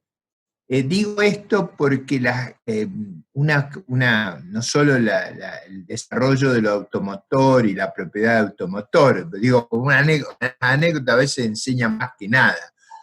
En el año 58 mi papá se compró una estanciera, nosotros vivíamos en Caballito, en Juan Bautista Alberdi y José María Moreno, y los chicos del barrio lo que le pedían es que le diera una vuelta porque nunca se habían subido a un auto particular, o sea, no había autos en la Argentina, había muy pocos autos. En la década de 60 se produce con la industria automotriz un boom de la tenencia de autos y era, digamos, y se produce una explosión de crecimiento en Mar del Plata, Miramar, empiezan los edificios en propiedad horizontal. Y digo, la característica de las vacaciones en Córdoba, en Mar del Plata, Villa Gesell, Pinamar, en Miramar, en Necochea, era o Mar de Ajó, San Bernardo, era muy asociada a que estas economías con fuertes controles de cambio tenían tipo de cambio paralelos prohibitivos, y eso hacía que era muy difícil el turismo en el exterior, que en realidad adquiere ese boom extraordinario con la tablita del año 79. Antes no era una cosa factible, además de esto porque los pasajes aéreos eran extraordinariamente costosos. Pero quiero hacer este énfasis que nuestra economía era, no solo por el control de cambio, sino era extraordinariamente cerrada en su estructura productiva y era muy vulnerable al problema del financiamiento porque no había espacio de maniobra. Yo quería hacer dos comentarios, uno sobre esto último de Ricardo, y es que si uno mira los índices de apertura de la economía, era levemente más del 10% en 1955. Durante el periodo de la Revolución Libertadora, que se quitaron las restricciones, casi se duplicó, y después osciló alrededor de eso, no siguió aumentando hasta 1970 y algo. Y después tenía un comentario sobre algo que mencionó Alfredo, que es la cuestión de los sindicatos. Y acá les voy a robar un minuto, porque es un tema bastante grande. Cuando surge el comunismo en Rusia, también se hace fuerte en los países de Europa Occidental que reaccionan de distintas maneras. En algunos lo pueden manejar dentro de un sistema democrático y en otros surgen dictadores como Mussolini primero y Hitler después. La iglesia de esa época, que bueno, prácticamente en todo caso no el pobrismo actual, vio que la penetración venía por parte de la ocupación comunista de las organizaciones obreras sindicales. Y entonces hizo un gran esfuerzo para fortalecer las organizaciones sindicales que estaban no fuera del sistema, sino dentro del sistema. De hecho, el más viejo de los organismos internacionales es la OIT, que está constituida por terceras partes entre empresarios, gobierno y sindicatos. De alguna manera, traducido a la Argentina y teniendo en cuenta que Perón se había formado allá, ese es un poco el esquema sindical que montó en Argentina. Y esa es la razón por la cual los gobiernos militares optaron siempre por mantener una estructura sindical que dificultaba la gestión económica, lo que purgaba a los sindicatos de lo que le llamaban bichos colorados o bichos rojos. Esto además forma parte de, sobre todo en España, Italia, España, de lo que se llama la corporativa de la sociedad, que de alguna manera compite con la organización tradicional. Y es uno de los temas que supongo que se está planteando, se sigue planteando siempre, pero se está planteando en Argentina. Porque la cuestión de existencia de organismos intermedios, que no impliquen un gobierno corporativo, es bastante importante. Estos organismos intermedios tienen dos roles positivos. El primero es que resuelven conflictos internos en vez de trasladarlos al gobierno. Por ejemplo, la Unión Industrial Argentina, que tiene conflictos internos, cumple un rol importante, porque si no los distintos sectores de la Unión transfieren el conflicto al Ministerio de Industria del gobierno. De manera que hay un rol de este tipo que cumplen. En segundo lugar, evitan lo que es la organización social de las dictaduras, que es una horizontalidad de toda la población, de manera que no hay, digamos, una fuerza con la cual se pueda compensar. Creo que este es uno de los temas que estamos enfrentando en la actualidad por vía de la constitución o no de un Consejo Económico Social. Vinculado con lo cambiario, efectivamente, Ricardo, en el año 74-75 la brecha llegó al 100%, según los datos que publicó Fiel en este librito. En el 71-72, cuando vos hacías referencia, el número promedio del periodo era 40%, debió haber habido algún pico de 50% también.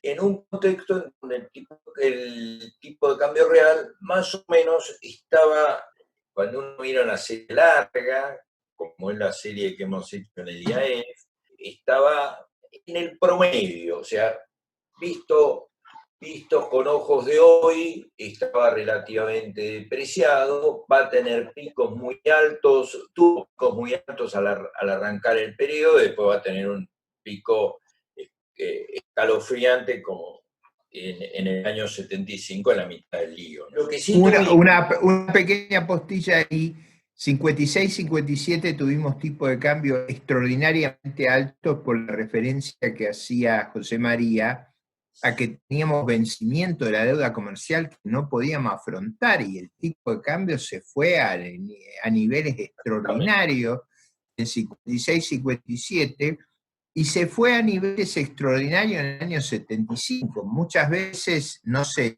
tiene conciencia, pero para tener una idea del tipo de cambio a precios de hoy, del tipo de cambio del 75, estaríamos hablando de 560, 600 pesos de hoy. O sea, ojo que era una cosa impactante, digamos, la estampida del tipo de cambio.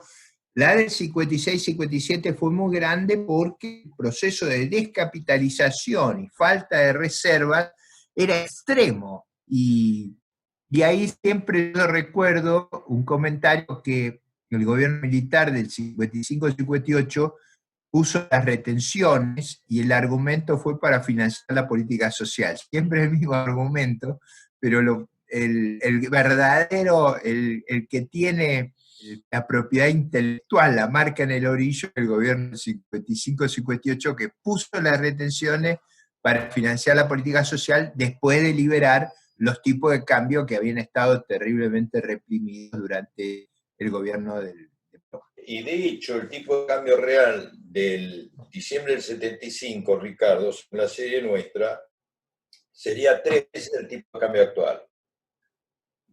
3 veces, para ponerlo en perspectiva. Lo cierto es que en estos 20 años, y no voy a hacer puntualizar uno por uno, tuvimos todos los experimentos cambiarios habidos y por haber, y eso también forma parte de la lógica de la volatilidad y de la inestabilidad con que hemos titulado este espacio y este periodo, ¿no es cierto? Controles de cambio, desdoblamiento de mercado de cambios, en comercial y financiero y turista, mezclas, lo que nuestro amigo Juan Carlos de Pablo ha llamado el laberinto cambiario, donde se hacían mezclas entre el comercial y financiero para determinados productos, para mejorar el tipo de cambio efectivo de alguno de ellos y alentar las exportaciones o castigar determinadas importaciones. Digo, de tipo de cambio único y fijo. Después de la devaluación compensada, Krieger-Bacena mantuvo el tipo de cambio nominal 24 meses, un periodo muy prolongado, y creo que me quedo corto con los 24 meses. Periodo de Kroling-Pegg bajo el gobierno radical. Todo eso matizado con un uso intensivo, ahí cuando el zapato de la restricción de divisas apretaba, con un uso intensivo de restricciones no arancelarias a las importaciones, listas de importaciones permitidas y no permitidas, depósito previo antes de hacer la importación para agregar un costo financiero al proceso y desalentar la importación. En fin, la imaginación no tiene límites en estos marcos, y en el mercado de cambios, que es algo especialmente sensible para los argentinos, acá vimos de todo. Y digo que es especialmente sensible el mercado de cambios, no solo por las relaciones nosotros vemos hoy por la calle. Simplemente fíjense la cantidad de programas económicos que los conoce por el nombre de régimen cambiario. Entonces uno habla, por ahí, no nosotros como economistas formados que somos, pero por ahí el mundo del periodismo, de la gente que se acerca a interesar a los temas económicos, habla de la tablita y habla de todo el programa de Martínez de Oz como la tablita, o habla de todo el programa de Menem Cavallo con la convertibilidad, y en realidad la tablita y la convertibilidad fueron dos regímenes cambiarios dentro de un programa económico más integral, ¿no? Me parece que ese es un punto interesante a tener en cuenta, por más que acá por ahí no lo vemos, pero muchas veces a Krieger-Bacena se lo asocia solamente con la devaluación compensada, o la devaluación medio compensada, como dicen algunos otros colegas nuestros, por algún problema que hubo para que fuera perfectamente compensada. La dolarización es un fenómeno que ha explotado después del 75, pero ya tenía raíces larvadas en los años previos. Yo creo que es un fenómeno de más largo plazo, que tiene mucho de fenómeno cultural, probablemente por años de represión financiera y las tasas de inflación estas medianas que hemos hablado, fueron llevando a que hubiera campo fértil para que uno buscara otras alternativas. El sector financiero, como decíamos antes, no termina de liberalizarse hasta los 70, y ahí va a empezar a surgir también algunas entidades financieras no bancarias que son un fenómeno importante: cajas de crédito, sociedades de ahorro y préstamo por la vivienda después, que cumplen un lugar importante en el financiamiento, sobre todo el consumo, El peronismo no había sido muy amigo de financiar el consumo, aunque la gente pueda pensar lo contrario. Es más, Gómez Morales, presidente del Banco Central icónico de los gobiernos peronistas, fue crítico del crédito al consumo, amigo del crédito a la producción. El crédito tiene que estar dirigido a la producción, decía él en las memorias del Banco Central en la época de su presidencia, y no tanto al consumo. Entonces había un nicho ahí que estas entidades financieras no bancarias van a aprovechar y van a empezar a tener un rol, sobre todo arrancando a fines de los 60, que va a ser muy importante en entrados los 70 y a fines de los 70, vinculado con la crisis financiera que arranca por ahí por el año 80. Inflación persistente, con los picos ya mencionados, una economía que todavía no está indexada. Para ubicarnos en tiempo y espacio, se me ocurrió la mención de que los valores nacionales ajustables, que fueron un bono que emitió el gobierno que se hizo extremadamente popular, que ajustaba por precios mayoristas no agropecuarios, es de noviembre del 72. Antes habíamos tenido las primeras series de bonos que estaban nominadas en dólares. Ahí está también de nuevo este tema de la currency substitution, pero es ahí, en ese momento, en donde empiezan a aparecer con los BANAS, yo pongo un eje ahí, la idea de los activos financieros indexados, los bonos indexados.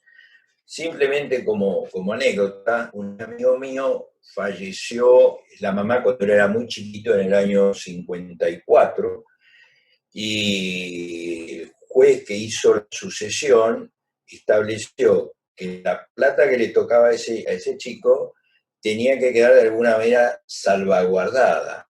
Y el juez obligó a que todos esos fondos se colocaran en unos bonos que había emitido en esa época YPF, que qué características tenían.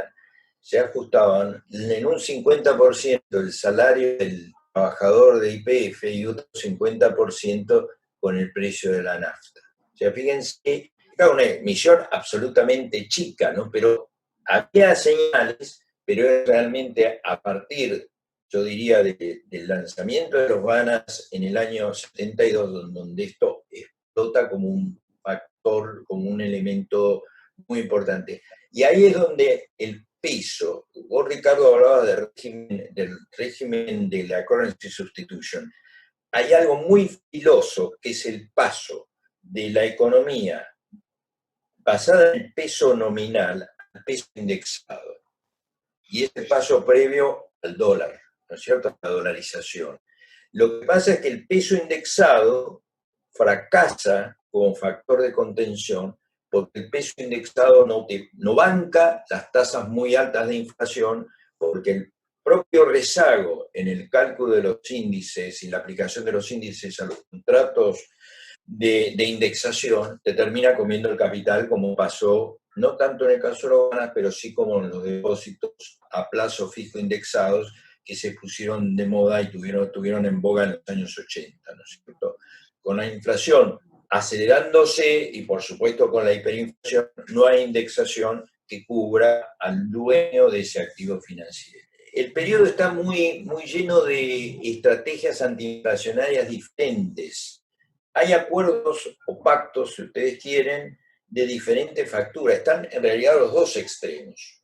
Uno tiene el acuerdo de caballeros que convoca Krieger-Bacena en marzo del 67, al cual van las empresas a hacer un acuerdo con las autoridades económicas, al cual se suscriben 1.500 empresas inicialmente, como 3.000 empresas a título individual, y pero que sigue siendo un acuerdo voluntario de caballeros, con sweeteners, incentivos, etcétera, etcétera, y tenemos por otro lado el pacto social como una cuestión mucho más coercitiva, un acuerdo de cúpulas, CGT, CGE, por representación empresarial y Estado, ¿ok?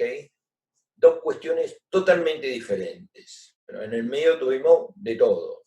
En el programa de Krieger-Bacena se daban muchas condiciones para que de alguna manera fuera, entre comillas, lo más exitoso posible de todas esas experiencias, ¿no?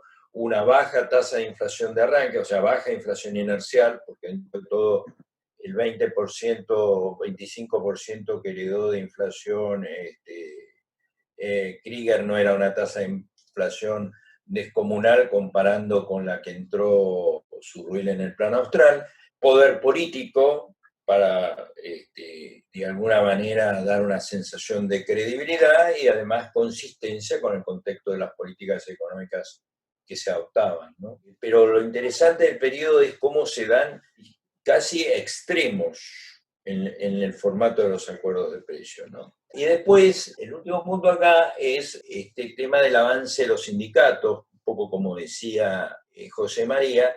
Fíjense lo que van obteniendo, sobre todo durante el gobierno de la Revolución Argentina.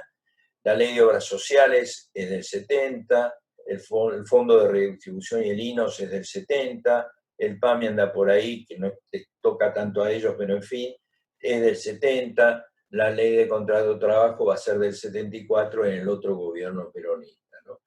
En honor a la verdad, cuando aparece el tema de las obras sociales, es un momento de un gran avance del sector privado sobre la medicina pública, ¿no es cierto? Si ustedes hacen un raconto de cuando aparecen las prepagas en Argentina y retiro en medio lo que serían los hospitales de colectividad, tipo el italiano, el siro-libanés, el español, etc.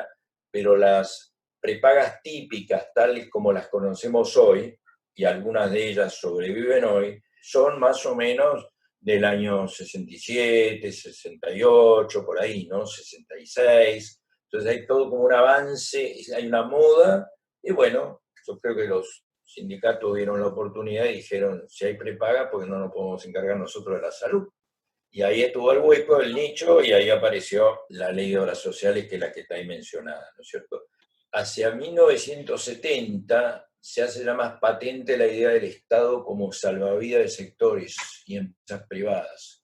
¿Okay? Se produce la expropiación de los ingenios azucareros y la ley de rehabilitación de empresas, que es del 67, y después hay otra ley posterior del 70, al marco del cual el Estado designa administrador de un montón de empresas fallidas. Ahí hay algunos ejemplos. Siam Ditela, que había tenido un auge espectacular con los automóviles, acuérdense ustedes, los taxis Ditela que fabricaba Siam Ditela. Llave, que no es la ginebra, sino es la industria, la textil, fabricante de alpargatas. Gilera por las motos, Swift el frigorífico, Cantábrica metalúrgica, Papelera del Norte. Hay de todo tipo de sectores, empresas en donde se produce, digamos, y es hecho que el Estado de alguna manera, entre comillas, se mete en la empresa, es algo que va apareciendo en este periodo y se va a consolidar después. La relación con las provincias. Por supuesto, ha habido un comportamiento muy fluido de las relaciones de coparticipación, por eso no me quise meter cómo fue cambiando la distribución en la coparticipación primaria en relación de provincias. Me pareció importante para este periodo, porque marca los periodos futuros, es el surgimiento de las provincias. Fíjense, yo empecé con Chaco, La Pampa y Misiones, que entran dentro del periodo que nos toca. Pero yo me acordaba, cuando preparaba este chart, que las otras no eran demasiado más viejas. Y encontré que en junio del 55, esto es 60 días antes del golpe de septiembre, se crean Neuquén, Río Negro, Chubut y Santa Cruz. O sea, esto cambia el mapa político, es otro factor que cambia el mapa político de Argentina. Cambia la composición del Senado, influye indirectamente sobre la Cámara de Diputados, por más que los territorios nacionales enviaban diputados. Cambia el scope del Poder Ejecutivo Nacional. A mí me parece que este es un cambio sustantivo que se produce ahí, del cual a veces no hemos tomado suficiente cuenta, ¿no es cierto? Quedará para el 80 el surgimiento de Tierra del Fuego como provincia, que es la que falta, y después en el 96 Cava, ¿no es cierto? Y esto va a influir porque hay nuevos jugadores en los poderes, en el sistema de promoción industrial, sectorial y regional, que también es una característica de esta época. Y los dos temas finales, y con eso cierro, uno es la política salarial. Obviamente es un péndulo en general. Con gobiernos militares se clausuran las negociaciones colectivas y la política salarial es vía decreto. Con gobiernos democráticos vuelven las convenciones colectivas y se negocia. En esta época aparece el salario mínimo vital y móvil, que es una ley del radicalismo del 64, y hay un intenso uso de los beneficios sociales entre 1967 y 1972. Fíjense, ahí encontré subsidio por nacimiento, por maternidad, por matrimonio, por familia numerosa, ayuda escolar primaria, etcétera, etcétera. ¿Okay? A los clásicos de mujer e hijos se agregaron todos estos subsidios que de alguna manera son antecedentes remotos de cosas que después hemos ido licuando a través de otro tipo de subsidios, ¿no es cierto? La participación de los asalariados en el producto obviamente tuvo un reacomodamiento después del 55, manteniéndose ahí en el orden del 43, 44%, hubo algún año también en el borde del 40%. Último punto, sobre todo, dado que está José María acá en esta reunión virtual. Este es el periodo de oro, de alguna manera, de la planificación del desarrollo en la Argentina. En una Argentina que hoy vemos dominada por una visión de corto plazo y donde hablar de plan económico, inclusive de corto plazo, parece poner nerviosos a los funcionarios de las últimas gestiones. Recordar la importancia que tuvo la planificación del desarrollo, indicativa para el sector privado, más firme para el sector público, me parece un punto importante. Esto arranca con algunas ideas liminares en la época de Frondizi, tiene el surgimiento de la mano de Carranza con los radicales, y es algo que continúan los gobiernos militares. José María, vos fuiste secretario del CONADE, ahí yo tuve mi primer trabajo en el sector público, como alguna vez te he contado, y vos me entrevistaste, y va a continuar, y de nuevo otro círculo que se cierra con el plan trienal en el gobierno peronista de 1974, con el plan trienal creo que fue del año 74. Y ahí fue, a nivel de anécdota personal, donde cuando le llevamos, pues yo seguía trabajando en los temas de planificación, le llevamos el plan trienal a Perón para una presentación donde yo lo conocía a Perón, a quien no lo conocía. Hubo todo un evento, fuimos los directores nacionales y directores generales de lo que en ese momento se llamaba INPE, Instituto Nacional de Planificación Económica. No sé si INPE no es con Solani, creo que INPE es con Solani, pero bueno, la herencia del CONADE, fuimos conducidos por Benjamín Hoppenheim a entregarle los borradores de alguna manera a Perón, y nos recibió un acto y nos saludó a funcionarios. Pero a mí me pareció, fue un aporte muy importante, no el plan trienal, todo el proceso, fue una deformación de muchos economistas, no solo yo, y coincidió con un hecho, porque fíjense que en el año 66, Carranza arranca en el 64. ¿Cuándo surge la primera camada de licenciados en economía en La Plata, Ricardo? 65. ¿Eh? Es decir, el nuevo plan es el 65. El plan, antes había un plan que era contador, que es el que hace José María, que era contador público y después licenciado en economía. Era como un posgrado del contador. Cuando yo estudié ya era un programa de licenciado en economía. Y en la UCA era más o menos la misma historia. De que Yo que egresé en el año 67, debo haber sido la cuarta o quinta camada. Claro. Entonces, Ahí fue cuando se empezó a formar los licenciados en economía. ¿por qué digo esto? Porque ahí hay una masa de economistas que, para bien o para mal, uno puede tener distintas visiones, sale de las aulas y aterriza ya masivamente. Nuestra carrera no es muy masiva, pero en fin, se pone a disposición y va buscando reciclarse en determinados lugares del servicio público, del servicio civil, como decías vos. CONADE es un destino importante, como lo va a hacer el Banco Central, la Gerencia de Estudios Económicos, etcétera, etcétera, y la propia Secretaría de Hacienda en la que vos estuviste involucrado. Así que no es casual este hecho, ¿no es cierto? Y por supuesto, yo creo que el ejercicio que se hacía en CONADE fue un ejercicio intelectual, una contribución muy, muy importante, que vuelvo a decir, como caracteriza este periodo, no quería dejar de mencionar. Sí, muchas gracias, Alfredo. Yo quería destacar que esos planes, pero muy importante para algo que decía José María, que fue perfeccionar los datos de la Argentina.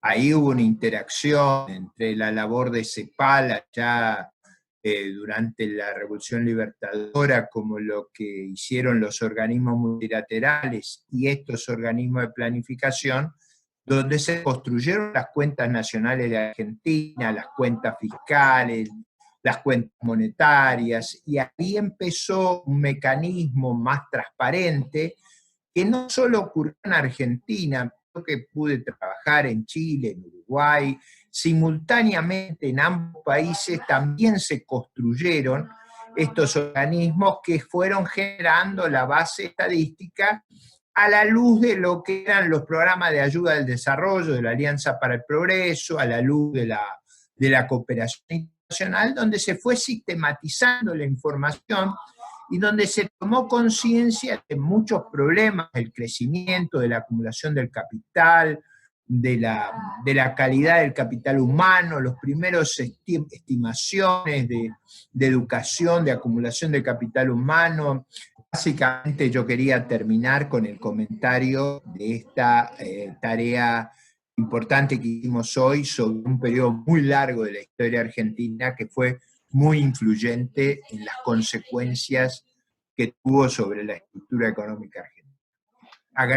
Quiero ahora agradecerles a José María, a Alfredo y a Karina esta contribución que hemos hecho. Yo creo que mucha gente va a entender lo que pasó en Argentina de una manera más accesible y más amigable mirando este video. Les agradezco a los dos y espero que sea tan exitoso como los ciclos anteriores. A mí me ha entretenido mucho y me ha hecho comprender de una manera cabal lo complejo que fue el desarrollo de la nueva estructura económica argentina. Muchas gracias.